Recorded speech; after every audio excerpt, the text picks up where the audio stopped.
Welcome to Bond and Bondage Helpline, where we untangle human emotions. No safe word required. I'm Stella Black.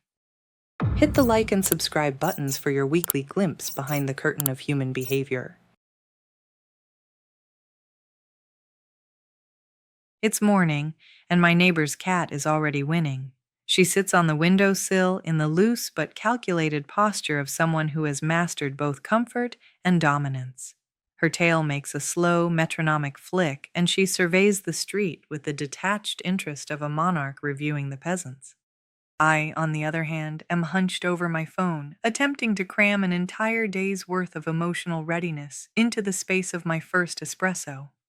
This is the fundamental difference between us. That cat wakes up already in possession of herself. I wake up in negotiations. Negotiations with my inbox, my calendar, my internal critic, and, let's be honest, the vague but persistent suspicion that I should be a better person by now. Cats do not strive to be better.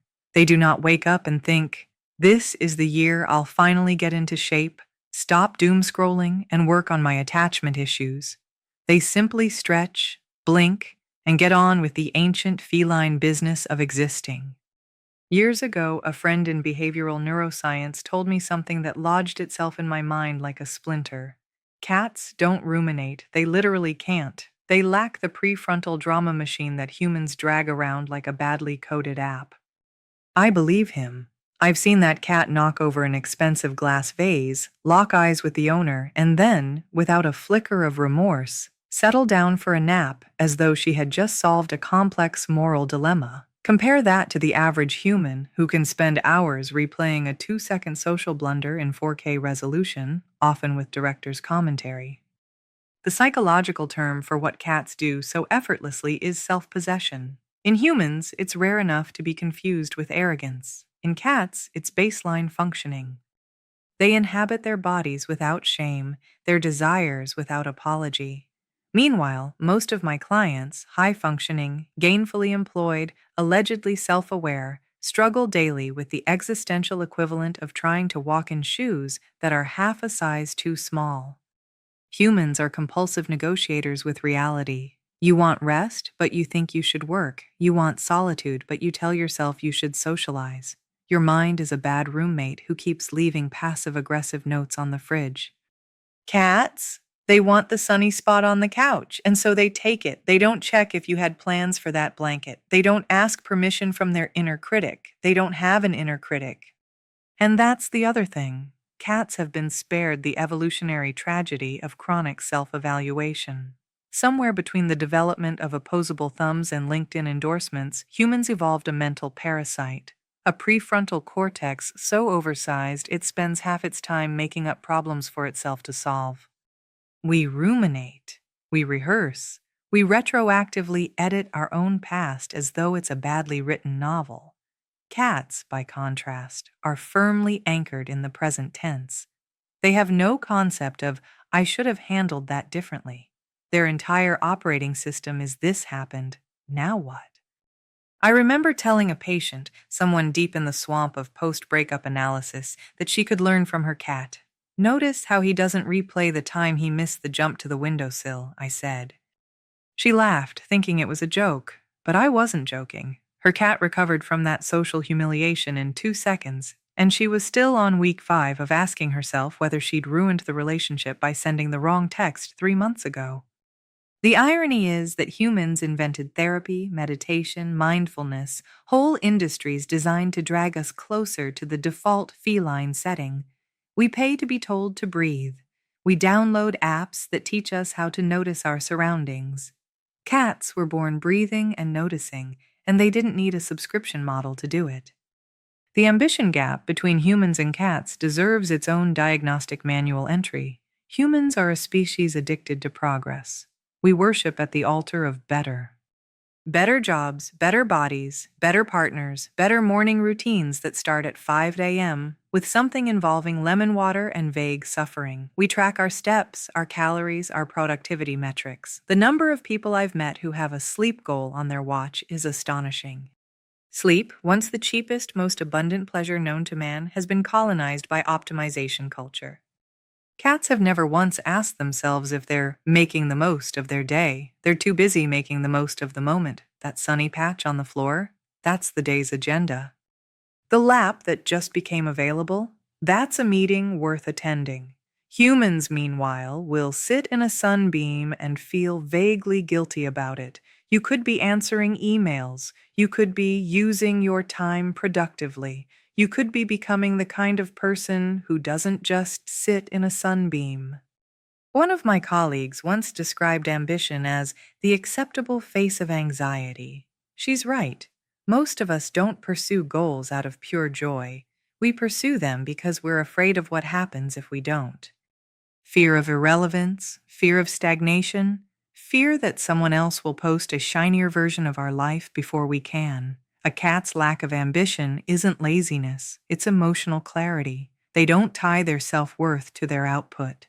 They've never once needed to find their purpose. Their purpose is, inconveniently, whatever they're already doing. This difference is nowhere clearer than in how we each approach affection. Humans, with our great swollen social brains, have turned love into a lifelong construction project. We negotiate, we compromise, we make elaborate promises to do better next time. Love, for us, is performative and strategic. For cats, affection is a present tense event. They are either in your lap or not. They're either rubbing their head against your hand or walking away. It's not a referendum on your worthiness as a person, it's just affection. And yet, despite their transactional seeming aloofness, cats are far more honest than most humans in their intimacy. They never pretend to want to be near you when they don't. They never fake laugh at your jokes or offer empty reassurances. When they come to you, it's because they want to, not because it's your birthday, or because you might notice their absence and feel hurt. In clinical terms, this is called secure attachment. In cat terms, it's just Tuesday. Humans have a complicated relationship with time. We hoard it, waste it, and try to stretch it into something it was never designed to be: infinite. We talk about making time as if it's a craft project we could knock out in an afternoon. We schedule it, budget it, and then feel bad when we don't use it efficiently. If time were a relationship, most of us would be in therapy for it.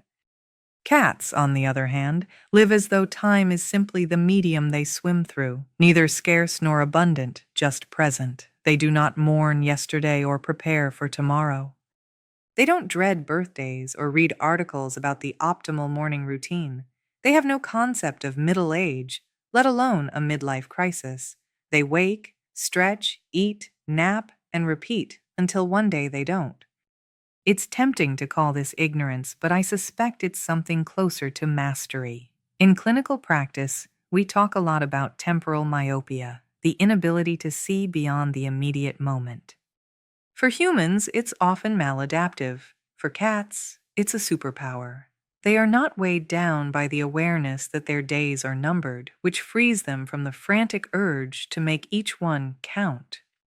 Humans try to cheat mortality by stuffing life with more travel, more projects, more curated experiences to post online. We binge watch shows in case we die before finishing them, as though that would be the greatest tragedy. We have an almost theological faith in bucket lists. Cats have no bucket lists. The bucket is wherever they happen to be, and it's already full.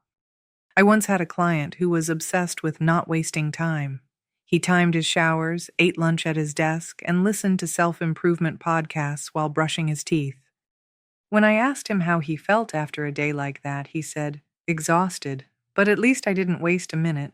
I thought of that cat, who had spent that same day in a series of strategic naps, purring as if the universe had nothing better to do than keep her warm. This isn't to say cats are fearless in the face of danger. They have an exquisite sense of self-preservation. They just don't catastrophize it into every hour of their lives. When startled, they leap away, tail puffed like an exclamation mark, and within minutes they're grooming themselves as if nothing happened. Humans would replay the event for weeks, maybe years, layering it with what-ifs and why-didn't-Is until the memory became a cautionary myth. Cats simply move on. And perhaps this is the truest difference. Humans live in a continuous narrative. Cats live in a sequence of moments. For us, the story is the thing, our mistakes, our ambitions, our long arcs of redemption or decline. For them, the story is irrelevant. There is only the moment they're in, and the next one, and the next. If they envy us, they hide it well. If we envy them, and we should, it's because we know, deep down, that a moment fully lived might be all the immortality anyone ever gets. Perhaps the most subversive thing about cats is that they refuse to participate in our cultural delusions. They will not join us in our productivity cult. They will not pretend that love is unconditional when it isn't. They will not pretend to care about our reputations, our resumes, our little empires of self. They live as if the only thing worth doing is the thing worth doing right now, and if that thing is lying in a cardboard box in the middle of your living room, then so be it. We humans find this infuriating because it calls our entire operating system into question. We have built whole industries to tell us that fulfillment is always just over there, after the next achievement, the next self-improvement sprint, the next reinvention. Cats make no such promises. They don't even seem aware that a promise is a thing. They do not sit in the morning sun believing the afternoon will be better. They simply exist in the morning sun until the afternoon arrives, and then they exist there too. I sometimes think that if cats could speak, they would be terrible therapists. They would sit in silence while you unloaded your anxieties, then yawn and say, "You could be napping instead." They would not offer you coping strategies or reframing exercises. They would not reassure you that your ex will one day regret leaving. They would suggest, simply by example, that your ex is already irrelevant. Which is, of course, precisely why they make such good therapists. They refuse to collaborate with your neuroses. They model a life unburdened by the constant recalibration that defines ours. They show you, wordlessly, unapologetically, that the moment you stop trying to be better is the moment you might finally be okay. And so I watched that cat in her patch of sunlight, her breathing slow, her paws curled in perfect symmetry. I, with my degrees and my clinical insights and my elaborate scaffolding of self-awareness, cannot match her serenity. She is not trying to be a better cat. She is not trying at all, and for that, she is winning. That's enough for now. Your scars might be on the inside, but scar patches come in all shapes and sizes. Find your patch and protect them with your life. See you soon.